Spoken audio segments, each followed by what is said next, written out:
Je suis Stacy Ellis, 28 ans, et ma famille m'a toujours traité comme une ombre. Mon frère, l'enfant d'or, avocat à succès, ne pouvait rien faire de mal. Et moi, j'ai mis tout mon cœur à maintenir la famille unie, sacrifiant mes propres rêves, essayant toujours de les rendre fiers. Mais pour eux, cela n'a jamais suffi. Ils souriaient à mon frère, lui tapotaient le dos avec fierté, tandis que je ne recevais que des regards froids et des paroles plus acerbes. « Pourquoi ne peux-tu pas être plus comme lui » disaient-ils, leur voix me transperçant comme des lames.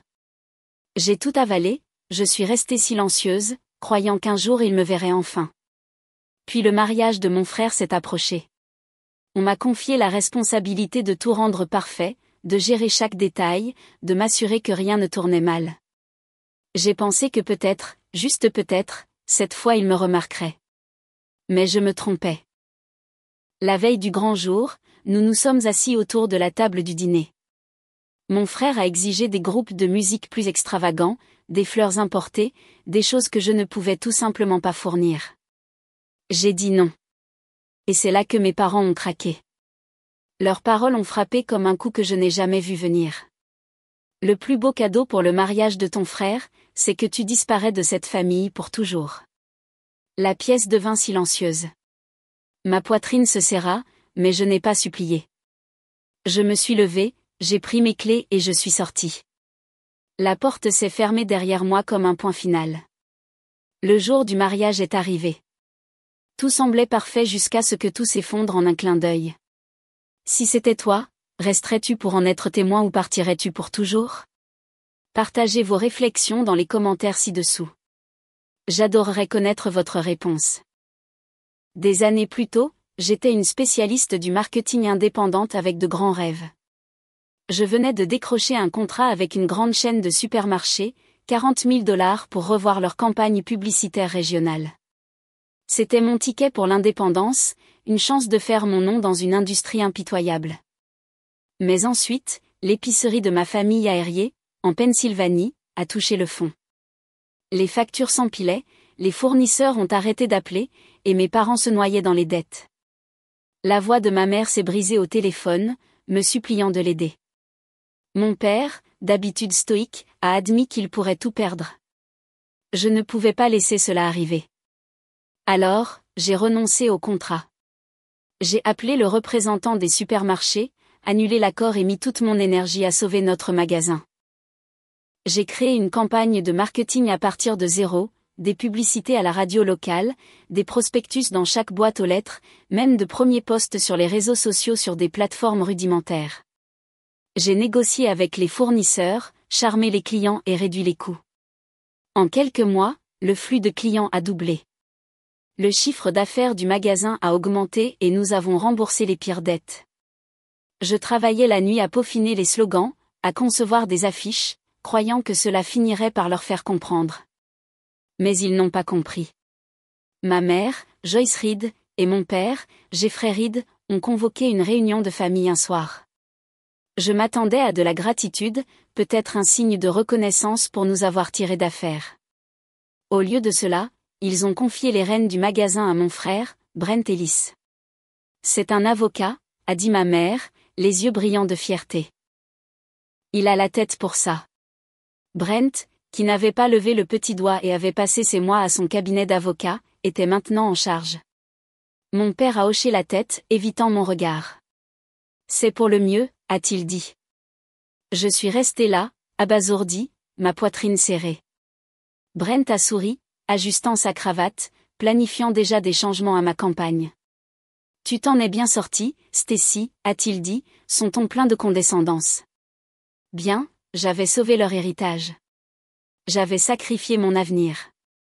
Mais pour eux, j'étais juste la remplaçante, celle qui comblait les lacunes. Ma mère continuait de louer la vision de Brent comme si mon travail n'était rien. Mon père ne levait même pas les yeux de son café. Je voulais crier pour exiger qu'il reconnaisse ce que j'avais fait, mais je ne l'ai pas fait. J'ai avalé la douleur, forcé un sourire et continué. Les nuits tardives au magasin, je réorganisais les étagères, mettais à jour les publicités, tout pour rester utile. Je me disais qu'il le remarquerait un jour. Si je travaillais plus dur, si je me prouvais davantage, il verrait ma valeur. Peut-être qu'à un dîner de famille, ma mère dirait enfin, tu nous as sauvés. Peut-être que mon père me tapoterait l'épaule, pas celle de Brent. Nathan Todd, mon meilleur ami depuis l'université, voyait clair. Nous nous retrouvions dans un restaurant et il secouait la tête à mes histoires. Ils sont aveugles, Stacy, a-t-il dit un soir, sirotant son café. Tu te tues à la tâche pour des gens qui ne s'en soucient pas. J'ai balayé ça, mais ces mots sont restés. Je ne pouvais pas arrêter d'espérer, je ne pouvais pas abandonner, essayant de gagner leur respect. Alors, je suis restée, me dévouant à leur monde, croyant qu'un jour ils m'apprécieraient. Le magasin prospérait grâce à ma campagne. Les clients remplissaient les allées. Les caisses enregistreuses bourdonnaient et les fournisseurs revenaient. Mais chaque fois que j'entrais, je voyais le nom de Brent sur la porte du bureau du gérant. Mes parents l'appelaient pour discuter de stratégie pendant que je restais à réapprovisionner les étagères. Bon travail, a dit ma mère une fois, distraite, comme si j'avais nettoyé un sol, pas sauvé leur entreprise. Brent arrivait en souplesse, lançant des idées que j'avais déjà mises en œuvre, et il hochait la tête comme s'il les avait inventées. J'attendais un merci, un vrai. Je pensais encore et encore, peut-être la prochaine fois. Peut-être que si j'en faisais plus, il me verrait comme plus que l'enfant cadet. Alors j'ai continué, ignorant la douleur dans ma poitrine, espérant le jour où il dirait enfin que j'étais suffisante. Quelques mois plus tard, j'étais à fond dans la planification du mariage de mon frère. Brent allait épouser Lindsay Newman, sa fiancée, et mes parents m'ont donné les rênes pour que cela se produise. Ils n'ont pas demandé si j'avais le temps ou l'argent, ils s'attendaient juste à ce que je livre. J'étais devenue freelance en marketing, je me débrouillais, mais j'ai puisé dans mes économies, $10 000 pour couvrir les acomptes des fournisseurs, du lieu, de tout. Je voulais que ce soit parfait, pas pour Brent, mais pour prouver que je pouvais faire quelque chose qu'il valoriserait. J'ai passé des semaines à appeler des traiteurs, des fleuristes, des photographes pour fixer chaque détail. J'ai choisi un menu, poulet rôti, purée de pommes de terre à l'ail, salade d'été pour correspondre au budget. J'ai rencontré des fournisseurs aériens, marchandé pour réduire les coûts, revérifier les contrats pour éviter les erreurs. Mais Brent avait d'autres idées. Il ne voulait pas juste un mariage. Il voulait un spectacle. Prenez un quatuor à cordes de Pittsburgh, a-t-il exigé un matin au petit déjeuner, en feuilletant son téléphone. Et ces orchidées rares d'outre-mer, Lindsay les a vues dans un magazine. J'ai expliqué que le budget était serré, que mes économies étaient déjà à bout de souffle. Il a levé les yeux au ciel. Tu coupes toujours les coins ronds, Stacy. Fais en sorte que ça arrive. Ma mère, Joyce, s'est jointe, sirotant son café. Il a raison. C'est sa journée. Ne la gâche pas. Mon père, Jeffrey, a simplement hoché la tête, feuilletant son journal. Leurs paroles m'ont blessé, mais j'ai continué, pensant qu'un mariage impeccable finirait par me valoir leur respect. J'ai travaillé tard dans la nuit, envoyant des courriels aux fournisseurs, ajustant les plans. J'ai trouvé un groupe local prêt à jouer pour moins cher, j'ai réservé des roses standards au lieu de fleurs importées. Chaque choix était calculé pour équilibrer les exigences de Brent avec la réalité. Mais il n'arrêtait pas de pousser. Un après-midi, il a appelé, insistant pour un DJ célèbre de Cleveland. C'est seulement quelques milliers de dollars de plus, a-t-il dit comme si de rien n'était. Je lui ai rappelé que je finançais la moitié du mariage moi-même. Débrouille-toi, a-t-il claqué, raccrochant. Joyce a entendu et a secoué la tête. Pourquoi ne fais-tu pas simplement ce qu'il veut, a-t-elle dit. Jeffrey a levé les yeux, marmonnant, ne lui gâche pas ça. Je me suis sentie ignorée, comme si mes efforts étaient invisibles. J'avais passé des heures à coordonner, à sacrifier mes propres projets pour faire fonctionner leur vision. Pourtant, à chaque étape, il critiquait. Lors d'un déjeuner de famille, Joyce a signalé une faute de frappe dans le brouillon d'invitation que je lui avais montré. Négligent, a-t-elle dit, la jetant. Brent a souri, ajoutant, typique de Stacy. J'ai eu envie de lui répondre pour leur dire combien je portais le poids, mais j'ai mordu ma langue. J'ai continué à peaufiner le plan de table, à confirmer les livraisons, espérant qu'il verrait le travail derrière tout cela. Nathan a remarqué le tribut que cela prenait. Nous nous sommes rencontrés dans un café aérien un soir, et je me suis plainte des exigences infinies de Brent. Il veut maintenant une sculpture sur glace personnalisée, ai-je dit, épuisé. Nathan s'est penché en avant, sa voix ferme. Stacy, tu te plies en quatre pour des gens qui ne t'apprécient pas, défends-toi. J'ai haussé les épaules, en remuant mon café. Si je réussis ça, peut-être qu'ils me verront enfin. Il a secoué la tête, pas convaincu. Ils ne le feront pas. Tu vaux plus que leur approbation. Mais je ne pouvais pas m'arrêter. J'ai continué, appelant le lieu tous les jours, m'assurant que les nappes étaient parfaites, que le gâteau était commandé. J'ai même payé un acompte supplémentaire pour sécuriser un générateur de secours au cas où. Mes économies diminuaient, mais je me disais que ça valait le coup. Si je pouvais offrir à Brent sa journée parfaite, peut-être que Joyce me sourirait enfin. Peut-être que Jeffrey dirait autre chose que « ne le gâche pas ». J'ai tout mis dans le mariage, croyant que c'était ma chance de briller.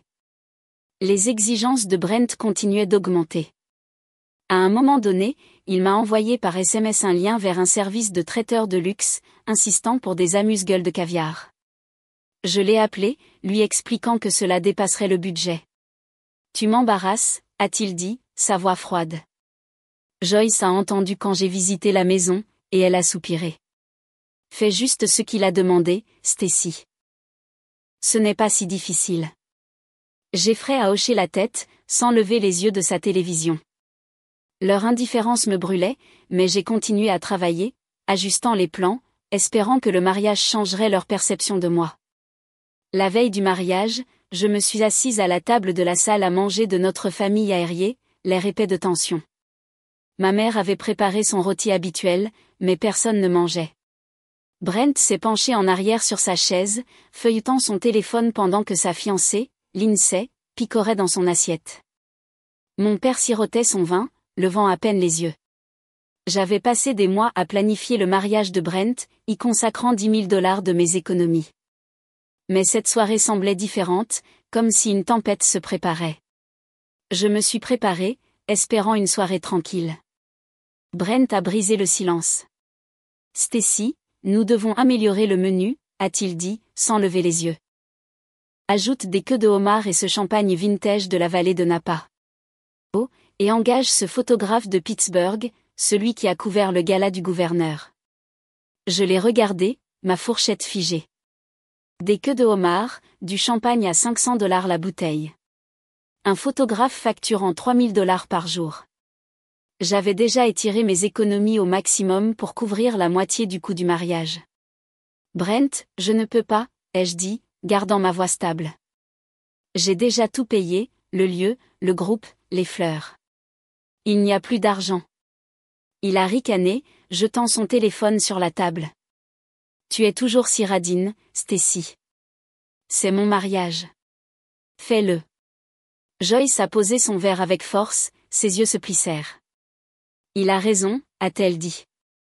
C'est une journée unique dans une vie. Pourquoi es-tu si égoïste? Jeffrey a levé les yeux, sa voix rauque. Ne gâche pas ça à ton frère. Ma poitrine s'est serrée, leurs mots me blessant plus profondément que je ne l'avais prévu.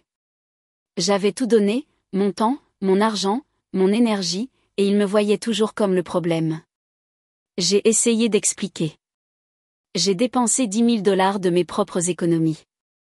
Le budget est dépassé. Le homard et un photographe célèbre ne sont pas possibles. Brent a levé les yeux, se penchant vers Lindsay. Tu vois, je t'avais dit qu'elle nous lésinerait. Lindsay est restée silencieuse, évitant mon regard. Joyce a croisé les bras, sa voix cinglante. Tu as toujours été comme ça, Stacy. Jamais à la hauteur quand ça compte. Jeffrey a hoché la tête, ajoutant, Brent mérite mieux que ton effort à moitié. À moitié, j'avais travaillé la nuit, marchandé avec les fournisseurs, rendu leur mariage de rêve possible. Mais pour eux, c'était rien. J'ai riposté, ma voix montant. J'ai payé la moitié de ce mariage. J'ai fait tout ce que vous avez demandé. Je ne peux pas continuer à y mettre l'argent que je n'ai pas. Brent a souri, secouant la tête. Alors peut-être que tu ne devrais pas être impliqué du tout, a-t-il dit. Joyce s'est penchée en avant, ses yeux froids. Tu sais quoi, Stacy? Le plus beau cadeau pour le mariage de ton frère, c'est que tu disparais de cette famille pour toujours. La pièce est devenue silencieuse. Jeffrey n'a pas sourcillé, a simplement regardé son assiette. Lindsay s'est agitée inconfortablement, ne disant rien. Mon cœur battait la chamade, leurs mots résonnant comme une gifle. Disparaître. Après tout ce que j'avais fait, j'ai eu envie de crier pour énumérer chaque sacrifice que j'avais fait. Mais leur visage, le regard de Joyce, l'indifférence de Jeffrey. Le sourire suffisant de Brent me disait que ça ne servirait à rien. Il l'avait encore choisi lui. J'ai levé ma chaise, la faisant grincer sur le sol. Bien, ai-je dit, ma voix basse mais ferme. Si c'est ce que vous voulez. J'ai attrapé mon sac, mes clés tintant dans ma main. Joyce m'a appelé en partant. Ne fais pas de scène, Stacy. Mais j'avais fini d'écouter. Je suis sortie par la porte, la claquant derrière moi. Le son, net et définitif. Dehors, l'air froid et sinistre m'a frappé le visage. Mais je sentais un feu à l'intérieur. Je leur avais tout donné, mes économies, mon temps, mon espoir, et ils me l'avaient jeté au visage. Assise dans ma voiture, j'ai serré le volant, mon esprit s'emballait. Ils voulaient que je parte. Très bien.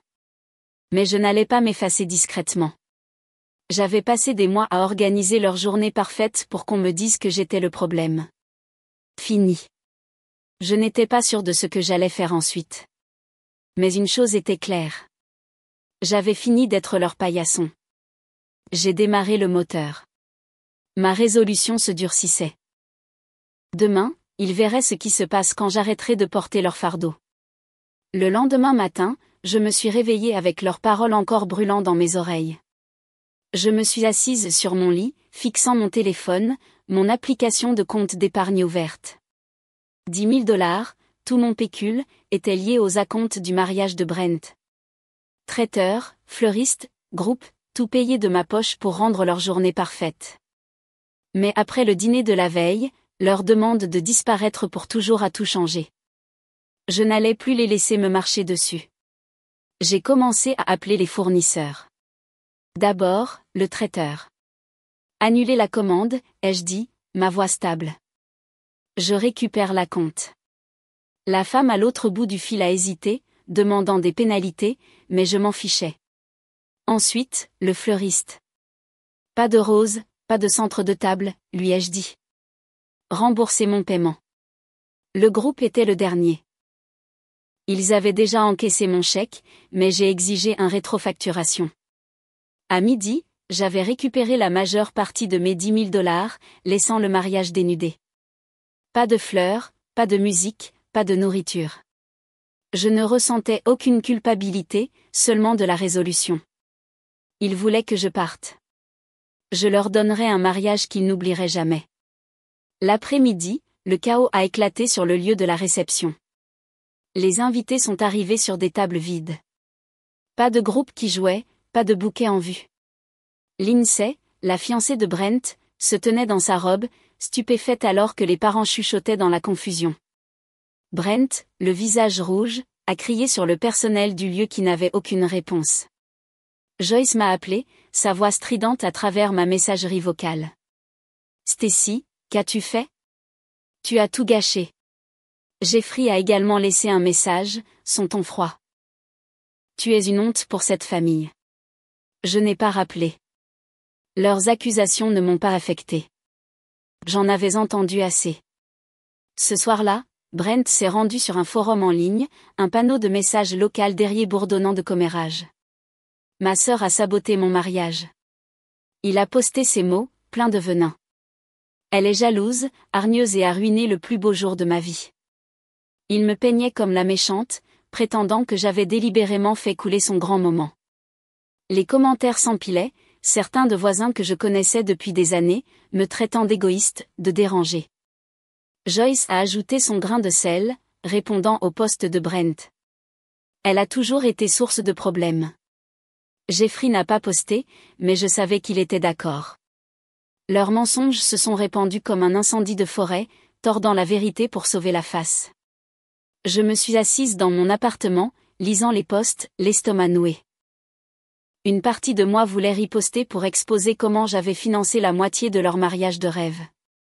Comment ils avaient exigé plus que ce que je pouvais donner. Mais à quoi bon? Ils n'admettraient jamais qu'ils avaient tort. Au lieu de cela, j'ai ouvert mon ordinateur portable et j'ai commencé à chercher des appartements à Asheville, en Caroline du Nord. J'y étais déjà allée une fois, j'avais aimé les montagnes calmes, le nouveau départ qu'elles promettaient. Erie ne contenait plus rien pour moi. Juste une famille qui me considérait comme jetable. J'ai appelé un agent immobilier pour me renseigner sur les locations. Quelque chose de petit, ai-je dit. Je recommence. Nathan est passé ce soir-là, le visage sombre. Il te salisse en ligne, a-t-il dit, me montrant le post de Brent sur son téléphone. Ça va? J'ai hoché la tête, bien que mes mains tremblent. J'en ai fini avec eux, lui ai-je dit. Il n'a pas insisté. Il s'est juste assis avec moi pendant que je rangeais quelques boîtes, des livres fermés, mon ordinateur portable. Tu es plus forte qu'il ne le pense, a-t-il dit avant de partir. Ces mots sont restés avec moi, une petite encre dans la tempête. Avant minuit, j'avais réservé un billet de bus aller simple pour Asheville pour la semaine suivante. L'effondrement du mariage était de leur faute. Ils m'avaient poussé trop loin. La messagerie vocale de Joyce a joué à nouveau dans ma tête, sa voix me blâmant pour leur embarrassement. Le ton froid de Jeffrey résonnait, me traitant de disgrâce. Le poste de Brent avec ses mensonges m'a le plus blessé. Mais je ne suis pas restée pour me battre contre leur récit. Je leur avais tout donné, mon argent, mon effort, mon espoir, et ils l'avaient jeté. Maintenant, je me choisissais moi-même. Des semaines après le chaos, je me tenais dans mon petit bureau à Erie, rangeant les dernières affaires. J'avais bâti une modeste entreprise de marketing indépendant au fil des ans, une activité secondaire qui me rapportait juste assez pour survivre. Ce n'était pas grand-chose, juste une pièce louée avec un bureau, un ordinateur et quelques dossiers clients. Mais c'était à moi. J'avais décidé de la vendre. Une agence locale m'a proposé 25 000 $ pour ma liste de clients et mes contrats. J'ai signé les papiers sans hésitation, le stylo stable dans ma main. Cet argent, plus les 10 000 $ que j'avais récupérés du mariage, était mon ticket de sortie. J'ai aussi passé un appel plus difficile. Pendant des années, je m'étais consacrée à l'épicerie de ma famille, d'abord avec la campagne de marketing qui l'avait sauvée, puis avec un investissement de 5 000 $ de mes économies pour la faire fonctionner. J'avais géré les stocks, négocié avec les fournisseurs, tenu la comptabilité. Mais après leur trahison, j'en avais fini. J'ai contacté la banque et j'ai retiré mon investissement, chaque centime. Je n'ai pas appelé Joyce ou Jeffrey pour les prévenir. Ils avaient fait leur choix quand ils m'avaient dit de disparaître. Sans mon argent et ma gestion, les fissures du magasin, celles que j'avais colmatées pendant des années, allaient s'élargir. À la fin du mois, j'étais dans un bus pour Asheville, en Caroline du Nord. Mes affaires rentraient dans 2 valises, des vêtements, un ordinateur portable, quelques livres. Les montagnes se dressaient à l'extérieur de la fenêtre, leurs promesses silencieuses me tirant vers l'avant. J'avais loué un petit appartement au centre-ville. Rien d'extraordinaire, juste une chambre avec vue sur les pics Blue Ridge. La première nuit, je me suis assise sur le sol nu, mangeant des plats à emporter, me sentant plus légère que je ne l'avais été depuis des années. Erie était derrière moi. Joyce, Jeffrey, Brent et leur venin aussi. Le magasin familial n'a pas duré longtemps après mon départ. Nathan m'envoyait des mises à jour, ses messages francs. Les fournisseurs ont arrêté de livrer lorsque le paiement a stagné. Les clients ont diminué, rebutés par les étagères vides. Brent, qui avait reçu les rênes, a fait toutes les mauvaises décisions. Joyce a essayé d'intervenir, mais elle ne pouvait pas gérer la logistique que j'avais gérée. Jeffrey s'est simplement replié, blâmant tout le monde. En quelques semaines, le magasin a déclaré faillite, ses portes closes pour de bon. Nathan a écrit, il s'effondre sans toi. Je n'ai pas répondu. Leur échec n'était plus mon fardeau. À Asheville, j'ai recommencé. J'ai pris des contrats de marketing indépendant, de petites missions pour des commerces locaux, créant des publicités pour des torréfacteurs de café et des boutiques. Le travail était régulier, mes compétences aiguisées par des années de débrouille. Je suis restée discrète au début, méfiante envers les nouveaux visages, mais la chaleur de la ville m'a attirée. Un matin, je me suis promenée dans une boulangerie du centre-ville, attirée par l'odeur du pain frais. Shirley Bennett, la propriétaire de la boulangerie, m'a accueillie avec un large sourire. Elle était dans la cinquantaine, son tablier saupoudré de farine, son rire assez fort pour remplir la pièce. « Vous avez l'air nouvelle ici », a-t-elle dit, me glissant un scone gratuit sur le comptoir. Nous avons commencé à parler. Je lui ai dit que je venais d'emménager, en omettant les détails compliqués. Shirley n'a pas fouillé, elle a juste partagé des histoires sur elle, comment elle avait lancé la boulangerie après un divorce, reconstruisant à partir de zéro. Il faut du courage pour recommencer, a-t-elle dit, ses yeux gentils. Elle m'a invitée à une rencontre d'entrepreneurs locaux, me présentant des commerçants qui avaient besoin d'aide en marketing. J'ai décroché 2 clients cette semaine-là grâce à elle. Shirley est devenue une partie régulière de ma journée, café à sa boulangerie, discussion sur la vie, sa présence stable me ramenant sur terre. Je n'ai pas eu de nouvelles de Joyce ou de Jeffrey. Brent m'a envoyé un email furieux m'accusant d'avoir coulé l'entreprise familiale. « Tu es égoïste », a-t-il écrit, comme si je ne l'avais pas maintenu à flot pendant des années. Je l'ai supprimé sans répondre. Lindsay est restée silencieuse, probablement prise dans l'orbite de Brent. J'ai pensé aux mots de Nathan Derrier. « Tu es plus forte qu'il ne le pense. » Il avait raison. À Asheville, je n'étais pas l'ombre que j'avais été à Erie. Je construisais quelque chose de nouveau. Des clients, des relations, une vie qui me ressemblait.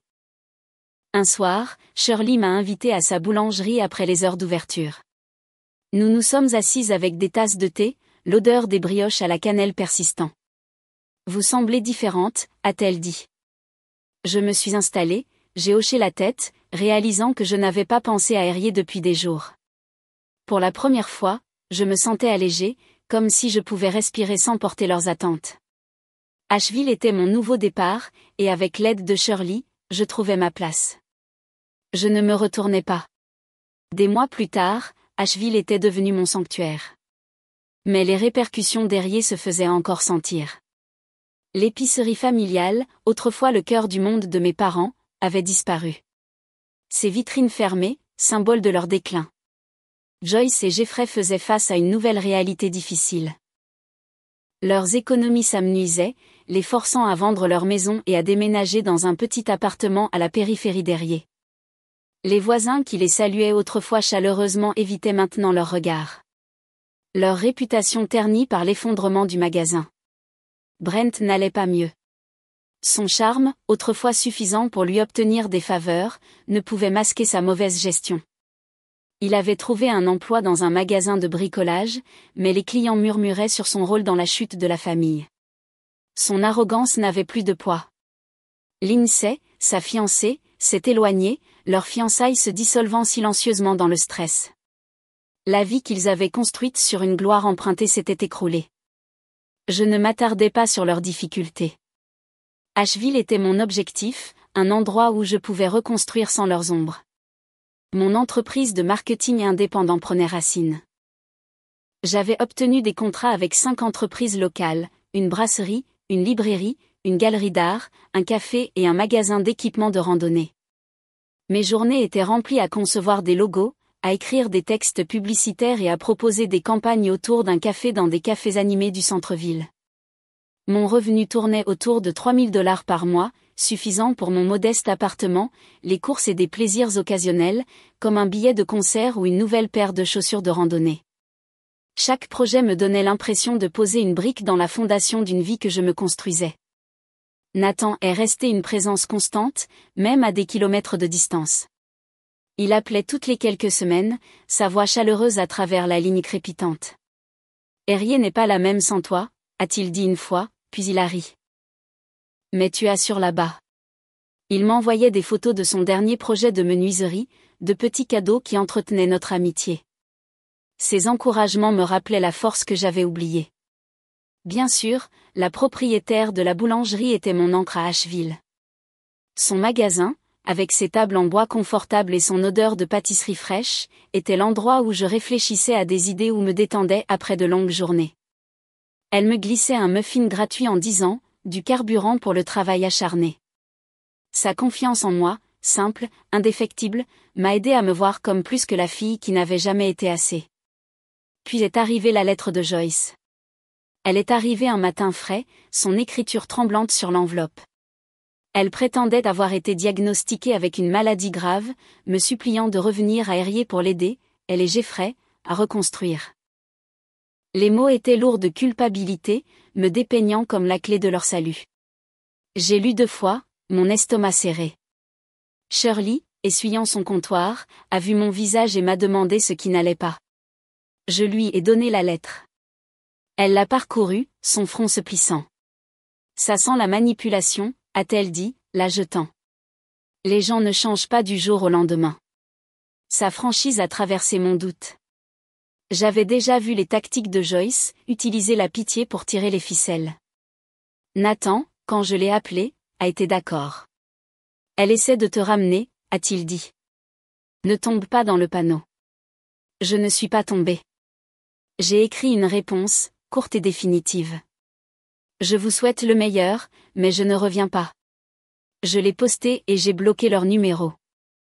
Les couper n'a pas été facile. Une partie de moi aspirait toujours à la famille que j'avais voulu qu'ils soient, mais je savais que rester attaché à leur chaos n'éroderait que la paix que j'avais trouvée. Shirley a hoché la tête quand je le lui ai dit, ses yeux fiers. Tu te choisis toi-même, a-t-elle dit, me versant du café. C'est la chose la plus difficile, la plus courageuse. Nathan a fait écho à ses paroles lors de son prochain appel, disant, tu es libre maintenant. Ne regarde pas en arrière. Leur soutien, constant et réel, m'a donné le courage de lâcher prise. À Asheville, je construisais plus qu'une carrière. J'ai rejoint un groupe de randonnée locale, parcourant des sentiers comme Black Balsam Knob, où les montagnes s'étendaient sans fin et sauvages. J'ai recommencé à peindre, un passe-temps que j'avais abandonné à Erié, remplissant des carnets de croquis de paysages à l'aquarelle. Mon appartement est devenu une maison, des plantes sur le rebord de la fenêtre, un tapis d'un marché local, une étagère de livres que j'avais réellement le temps de lire. J'ai décroché un gros contrat avec un conseil régional du tourisme, une campagne de 6 mois qui a doublé mes revenus. Le travail était stimulant, mais chaque nuit passée à peaufiner les slogans me donnait l'impression de prouver ma valeur. Un soir, à la boulangerie de Shirley, je me suis assise avec elle et quelques habitués, riant des histoires des festivals excentriques d'Asheville. Un client est passé me remercier pour une campagne qui avait augmenté le trafic dans sa boutique. J'ai souri, ressentant une chaleur que je ne connaissais pas à Erié. La leçon s'imprimait, ma valeur n'était pas liée à ce que je faisais pour Joyce, Jeffrey ou Brent. Elle était dans la vie que je créais, les clients qui me faisaient confiance, les amis qui me soutenaient, les moments de calme où je me sentais entière. Asheville n'était pas seulement un nouveau départ. C'était là où j'apprenais à me tenir droite, pas pour quelqu'un d'autre, mais pour moi.